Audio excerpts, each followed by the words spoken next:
Hello, I am Brother Kelly Hughes, Chaplain of the Arts. We are broadcasting from the Valiant Theatre here in the heart of Winnipeg's greasy Tenderloin district, just around the corner from Old Market Square, where all the Fringe fantastic Fringe festival stuff is happening. And this is Kelly Hughes Live Shorts, Fringe 2025. You're watching on Facebook or Instagram or TikTok, or maybe our YouTube channel, or you might possibly be listening on UMFM 101.5. So wherever you are, we appreciate you stopping by, because artists need audiences, right? Hello. Yeah. So we have some artists, some creators, Noemi Zeigler, Lisa Kroll, and Jordan Rooks. How are y'all doing? We're doing great. Thank you so much for popping by on Sunday morning. I love going to church on Sunday. Yeah? You're a big church girl? Or, synagogue, church. I love going to all of them. Yeah, okay. Sure. I love all the religions. I'm not, right? I'll go wherever, right? You're just you're inclusive. Yeah, and this is the beautiful, when I walked in, I was captivated by everything from this large clock to the arts vibe and the stained glass windows. Yeah. Well, we are you're not going to be able to tell if you're watching this, because this is pointing this way.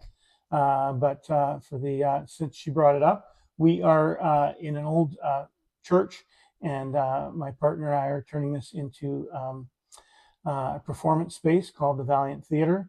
It is filled with stuff right now, because every few weeks we do an art and vintage sale. So that's what all this stuff is. Some of the things she's talking about, although the giant clock lives here, and I'm using it so that I can time what we're doing, because I couldn't find a timer. And I'm like, oh, I have a giant clock. So my partner's mad because this runs on like one AA battery, and I stole the only battery I could find in the house, which was the clock in the bathroom. I cannot believe that works. You have to show the audience. It's an amazing clock. I do? Okay, well, I guess what you're saying is, you feel like, so this won't help you radio people, but for you people out there, there you go. There's my giant clock. And it's like stepping into Salvador Dali.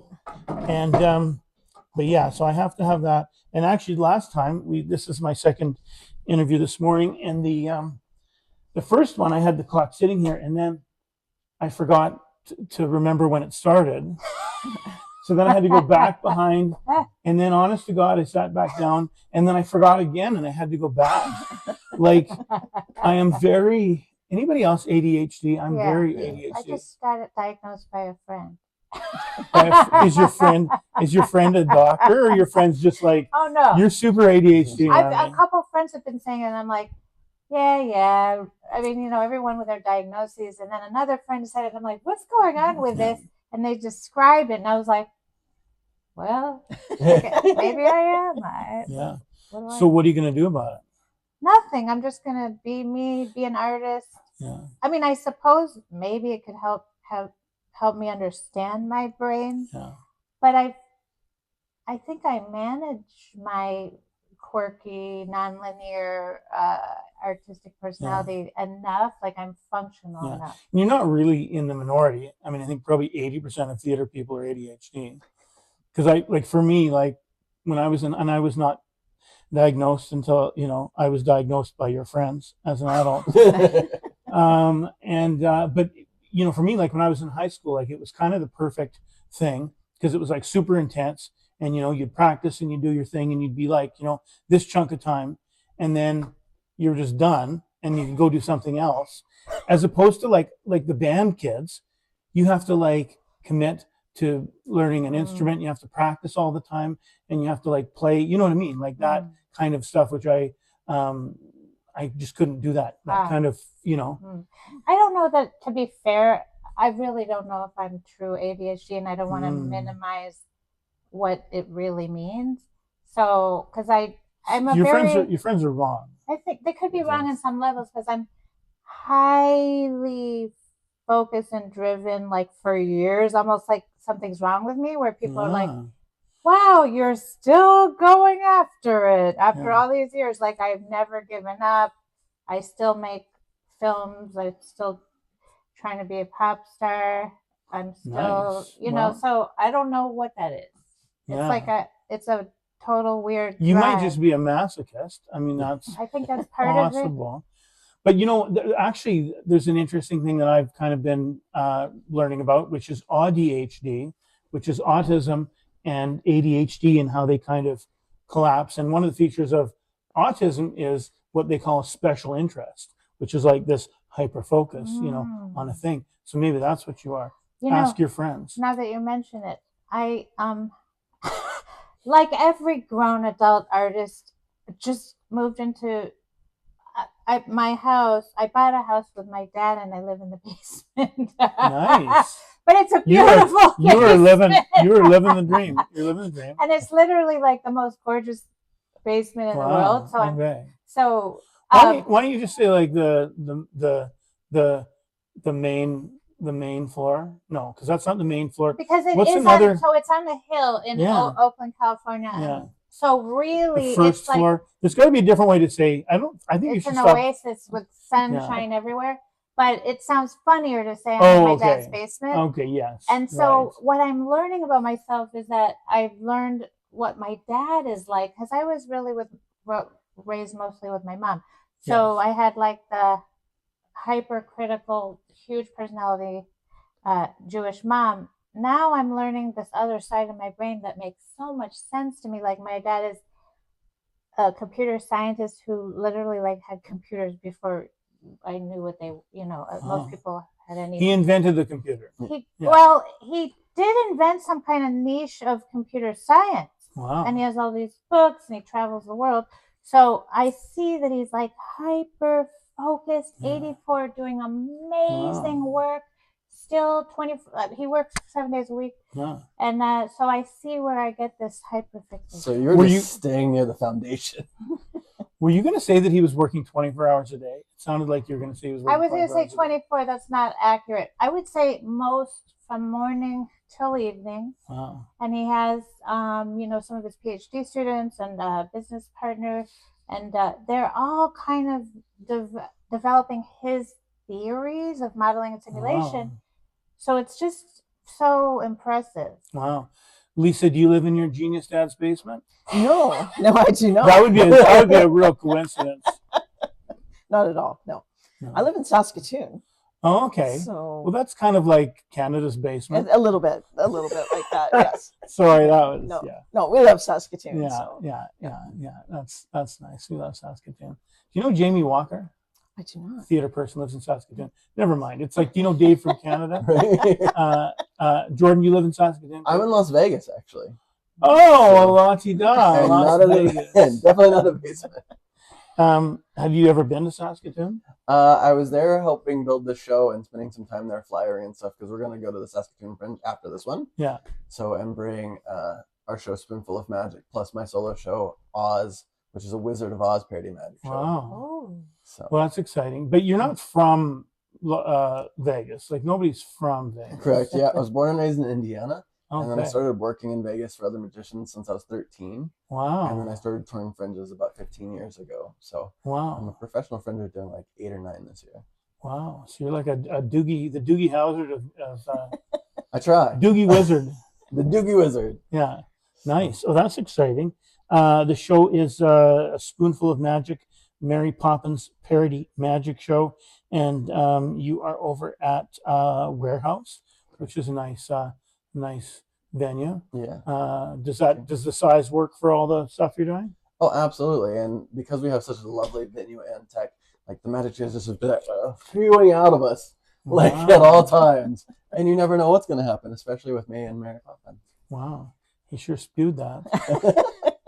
That's amazing. Are you a Mary Poppins fan? Yeah, absolutely. And it's been a lot of fun, and it really is a character that fits our relationship, and it's just kind of like he's a naughty child, and you're a nanny, or what is that? Yeah. So this is Mary Poppins kind of comes back to help the grown-up Michael Banks get back on track. Yeah. but she's been retired and getting called back to do the same old thing. She's a little bit sassy and a little Right, bit yeah. sarcastic, Yeah. and it's a tough Every love. time I get out, they pull me back in again. Exactly. Yeah. Yeah. It's a tough love story, but Yeah. lots of love there. Yeah. And then also magic. And magic. Yeah. Are you doing magic, or you just It's a little bit of both. So usually in a magic show, you have the magician and the assistant. And our story is a little bit unique because we're two magicians, we're sharing the stage, and it's pretty equal between us in the show. how long have you been doing magic? Since I was a kid. I started when I was about 5. Wow. My first professional show, I was 12. Wow. So it's been a while. Well, and he ended up in Vegas, and you ended up in Saskatoon. Exactly. Yeah. Yeah. Yeah. And she flew all the way over on her Yeah. umbrella to come study magic and learn. And do people like the show? Yeah, we've had some really good comments and reviews. We've got a lot of people that are really excited. They love the Mary Poppins character and they like what we've done with it. And it's good for young and old. We've had a lot of adults in the audience. It's not a kids show per se, but there's nothing offensive for kids. And the adults have been really excited to see what we've done with it and really complimentary. Yeah. What do you think about Dick Van Dyke's terrible accent in Mary Poppins? Do you have an opinion about that?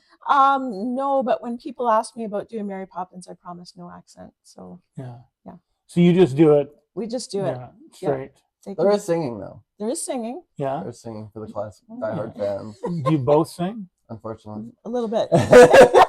Are you not a good singer, Jordan? I'm not a good singer. I'd stick to the magic if I could, but yeah, the diehard Mary Poppins fans like, you must sing. You must sing. Wow, you got to give the people what they want. You got to give those people what they want. Yeah.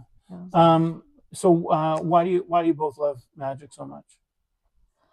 I think for me, and especially like this show, like I do a lot of parody magic shows because I pick the stories that people grew up with and love and are very endearing, and then find a story like the next chapter or the chapter that people want to hear but never really got that sense. Like, what happened to Michael next, right, as he grew up? So I think magic appears to like all audiences, young and old, and especially the older crowds that are bringing like their kids or their grandkids into the magic, into the theater world. Because like as an artist, we want people to keep coming back to theater. So that way, Fringe festivals will last for a couple decades after this. Because if it's too much of an older generation, then in 10, 15 years, theaters everybody will be dead. That's right. Yeah. So I like our shows because it's bringing in new audiences that we can grow up with. Yeah. If you have been watching this on social media, this is about to end. But go to our YouTube page at the Valiant Theater 1761 and watch the rest of it. Okay, that was just for that. Just for that. But we are going here. We are with Noemi Zeigler, and we are with Lisa Kroll and Jordan Rooks, and we are talking about magic and Father's Basement, and all the wonderful things in between. It's interesting because you're talking about magic as being theater. And I think sometimes, because there's different people that do different, magic kind of comes and goes at Fringe, and there's people that sort of do it all the time, like, whoever, the people that do it all the time. And some people I think have more of a theatrical kind of take on it. And I think some people, that's not their background. So sometimes it's a little bit just more kind of straight magic. You know what I mean? It's a little less theatrical. Why do you think it needs to be theatrical? In my opinion, the theater, there's a lot of people that kind of have a love-hate relationship with magic. They're the people that feel like, I don't like to be tricked. I don't like to be fooled. I want to know how it's done. And there's almost that conflict with a magician, like, I'm going to catch you out. But when you put it in a theatrical background and give that magic purpose, then people relax into it and they can enjoy it. And for my purposes in magic, I really like that wow factor. I find as an adult, there's very few times in your life where you can just be like, wow, and just you're so serious and you're so caught up in your world that you lose that sense of wonder that we have as a child. And like a little moment like just brings that interest and that joy of living. And it's very small, but it's very difficult to get. And it's very difficult to get anywhere else except in a magical moment. I will say that I was on to Jordan when all those things came out of his mouth. I saw that he pulled them out of his nose. That's actually where they came. You got from, me. so. You got me. Noemi, do you have a love-hate relationship with magic? Do you like to be fooled? Huh. That's interesting. I never paid. It was never a thing for me, magic. But now growing up, I mean, I'm way grown up. I'm way more like, oh my god, I'm picking out of all these shows, and I want to go to this to see the magic, which I just never connected with. So I both love when I'm thinking about what you're saying. I saw a show where I liked that 100% Wizard? Mhm. Yeah. I really like both the wow and that he kind of seems to talk meta about it. You know, he talks about the process. He never reveals anything, but he does kind of he seems very innovative about the type of magic he does, and then he kind of like tries to include you in some pseudo way where he's gonna show you how to do it, but he doesn't really, of course. But I think it was interesting. Yeah. Do you like being fooled in other? Do you like being fooled in relationships? I seem to be fooled in relationships. Like that's kind of my thing. But it's not on purpose. No, No. I'm trying to get wise to You see, and I think that's a big misconception with magic, right? Like we always, especially with Penn and Teller's Foolish, we try to bust the magician, right, and try to fool them, right? Because that's the title of the show. I feel like for my job with the art of magic isn't to fool you; it's to entertain you. And I think that's a huge thing with magic is if I can take you away from like trying to figure out how it's done and like blow your mind, but like, oh my gosh, that was wonderful, and create gifts of wonder versus me just trying to fool you all the time. That's really cool, but kind of bouncing back to where you were going with the relationships, I'm seeing a really interesting analogy with relationships and the magic of that person that can take on this, like, like you put someone on a pedestal sometimes when you're falling in love or falling into some charismatic, like, What is zone of what is love, right? who knows, but like the magic of that is like it feels like you have all this power and all this ability to create surprise and wow, and like how much do you reveal of like how manipulative what you're manipulating, what you're doing. I don't know, I'm starting to feel I don't know. Yeah, you ever dated a magician? Maybe you need to date a magician. maybe I should date a Magician. No more musicians. Musician. No more musicians. I like musicians. I love musicians. Noemi Zeigler's show is You've Been Served, Stage Your Divorce, Come Back. And that is happening next show on Monday over at Planetarium. What's your show about? Well, I got served divorce papers on top of a garbage can, and that set me off on a journey. Sorry, were you living in the garbage can? Well, in a sense. Okay. I'm with you. I mean, I was raised in a generation with Oscar the Grouch, and yeah. he was actually, I did him for Halloween once. You did him? Okay. I mean, how'd that work out? He wasn't bad. So yeah, in a sense, I rise out of the garbage heap, and then I go after my dream of basically landing a record deal. And along the way, instead of landing a record deal, I land in jail. And I also like join a cult, and I get baptized in a swimming pool at Motel 6. So I sing and dance. I sing Barbra Streisand in jail. There's like a lot of ups and downs. It's like an odyssey. So is any of it autobiographical? None. Yeah. A lot. Okay. Yeah. Okay. None. Yeah. None or a lot? I would say somewhere in between none and a Somewhere in lot. between none and a lot, but you have to pay your $13 or whatever it is to find out, Well, see yes, the it's well worth the ticket. yeah. It's a beautiful theater. Yeah. And audiences, I'm sure give me 5 stars. I have no idea. Oh yeah. But it felt like Yeah, it's this going really well. says yeah on the back you can't see it, but it says all 5 stars. Yeah. Yeah, I'm having so much fun. I think it's a beautiful theater. The crowds are great, and I bare my soul. Like there's a lot of comedy, but it goes dark a little too. Have you been to Winnipeg before? Never. Are you kidding? This is all kind of new to me. So I'm a filmmaker. Yeah. I went to American Film Institute in LA, and then I teach filmmaking. And then about a year and a half ago, a film producer said, "You really need a one-woman show." And I'm like, my mom has been saying that my whole life, and I'm always like, I'm rejecting that she says I'm destined to be some weird performance artist, and I always wanted to be like mainstream and normal.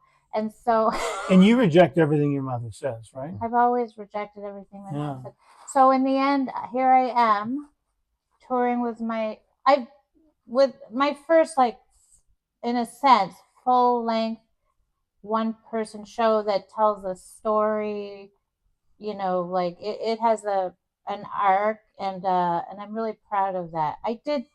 I've done some live performance over the years, but this is really like a new experience. And Fringe, this is my second Fringe. So has it been nerve-wracking or wonderful or all the above? Both, because I've never like the low I experienced yesterday before the show. I felt like I'm one of those rock stars that needs like a fix before going on stage, which I don't do drugs, but I was mentally, physically, emotionally exhausted from putting myself out there as much as it takes for this show.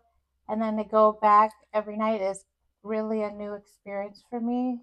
So it is, it is interesting. I've done, I don't act anymore, but I've done stage stuff myself, and I've done a lot of performance and hosting and various things as myself, mostly in the last number of years. And I understand when you're up there for an hour and everybody's looking at just you, you can't stop and pick your nose. You can't have a little nap. You can't think about what you're gonna have for lunch. I mean, you got to be on. And I know a lot of people that I know that are doing theater are actually introverts. And so to me, that's interesting that you just have that hour of just your energy and your focus is just like this, and everybody's glued to you. And then afterwards, you're just oh my God, just everything, use everything. There's just nothing left. It's so weird. And then you want it. It's like, I do want to do it again. I don't want to do it again. It's really. You're gonna do it again. I am gonna do it again, and I'm hoping people show up. I want your follow-up show next year. I want it to be called "Oops, I Did It Again." You're welcome. You're welcome. That's what it's going to be. Have you had a chance to see anything else that anybody's done?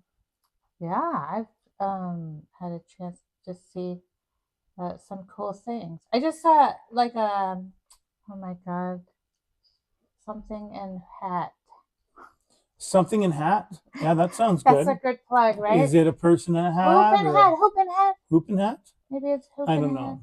If we had an intern, we could get them to look it up. Oh my God. It was nobody else here. Last night it was just really wonderfully entertaining. There was an aerialist on stage, and they did.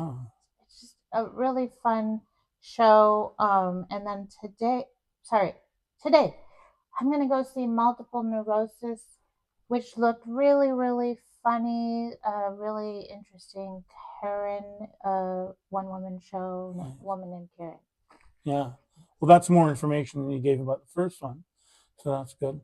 Have you had, Lisa, a chance to go see anything? Yeah, we've seen about 10 shows now. And do you have to go see all the shows together? No. We don't have to. We've seen a lot together. Yeah. We've seen some separately too. Yeah. So Like, screw you, I don't want to see that. yeah, Go see exactly. this. And then we go our own way. So that's been okay. Yeah. But yeah, we've seen some great shows. Anything you'd like to plug? Anybody Last night else's? we saw Seance Sisters. That was Yeah. great. It has a little bit of magic, but in a very different way. It's a historical piece, and it's based on a real story. So it's really interesting for us to kind of see that drawn out. And anything that came to your mind? And then there's obviously Fringe Family Fun Yeah. and Houdini, which I know you had on the show the other day. Yeah. Really great shows. Yeah, Brett is really he's an interesting guy. He's local, and he is. I think this week he told a funny story because he's trying to break this record, and the record was he's trying to hit as many. The bells, like when you're in a hotel, ding, whatever they call those, like a call bell. He's trying to hit as many of those with his head as he can in 60 seconds. And when he first was arranging it with Guinness, it was 70. And then in sort of the intervening time while he's been getting his stuff together, somebody else has done it, and it's now 126. Oh no. And so, that's sort of a lot, but he's got like maybe 8 or 9 rejected he's got rejected applications, and he's got things that he's done that he didn't make. He said since he's a kid that he's wanted to break a Guinness World Record, which kind of I don't know. He's sort of a daredevil, but I don't know, Jordan. You wouldn't really want to hit something with your head. I mean, that's one way to use your head for sure. But yeah. I will let Brett break all the records, and I'll just tour the world doing magic shows. Call it a good day.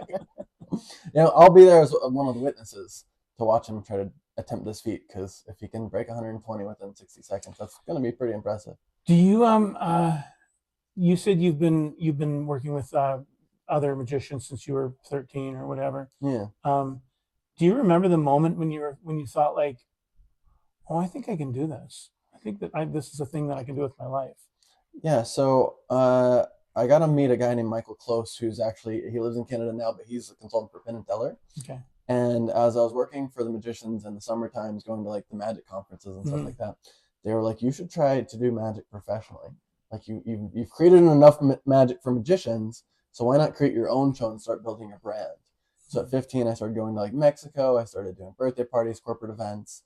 And then even in 2017, they were like, I've done the Indianapolis Fringe Festival. And they're like, why don't you start throwing more fringes? And so I went from there to Orlando to Rochester, New York. And I kind of stayed in like Cincinnati, Ohio, and stayed in the States for a long time.